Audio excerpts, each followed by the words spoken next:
ఆదిలాబాద్ జిల్లా కేంద్రంలోని ఇందిరా ప్రియదర్శిని మైదానంలో బాక్సింగ్ అసోసియేషన్ ఆధ్వర్యంలో శనివారం ఇంటర్ డిస్ట్రిక్ట్ బాక్సింగ్ పోటీలను అట్టహాసంగా నిర్వహించారు. బీడీ మన్మోహన్ బాక్సింగ్ టోర్నమెంట్ 2024 పేరు మీద జరిగిన ఈ పోటీల్లో అండర్-12, అండర్-14, అండర్-17 విభాగాల్లో బాలబాలికలు పాల్గొని తమ సత్తా చాటారు. ఈ ఇంటర్ డిస్ట్రిక్ట్ ఛాంపియన్షిప్లో ఉమ్మడి ఆదిలాబాద్కు చెందిన విద్యార్థులు పాలు పంచుకున్నారు. ముందుగా ట్రయల్ కేటగిరీలో విద్యార్థులు తమ బరువును సరిచూసుకున్నారు. అనంతరం పోటీలో ఉత్సాహంగా పాల్గొన్నారు.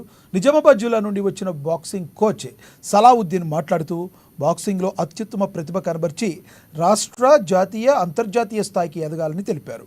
తన ముగ్గురు కుమారులను సైతం బాక్సర్లుగా తీర్చిదిద్దారని తెలిపారు. ఈ కార్యక్రమంలో తెలంగాణ బాక్సింగ్ అసోసియేషన్ అధ్యక్షుడు retired SP Manmohan, Olympic association అధ్యక్షులు బాలూరి గోవర్ధన్ రెడ్డి తదితరులు పాల్గొన్నారు.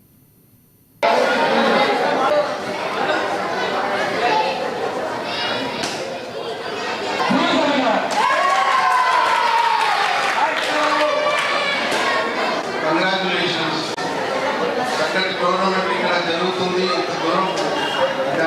అయినా మేము హైదరాబాద్ నుండి ఇక్కడికి రావడము చూసి చాలా ఆనందంగా ఉంది.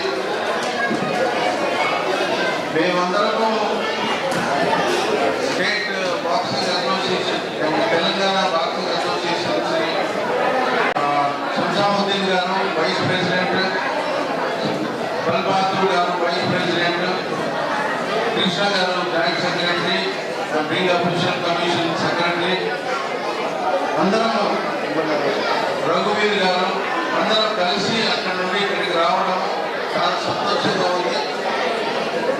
I congratulate the organizers, I congratulate the boxers who are participating here, and the coaches and the managers. I wish them all success and good luck for to achieve medals in this tournament.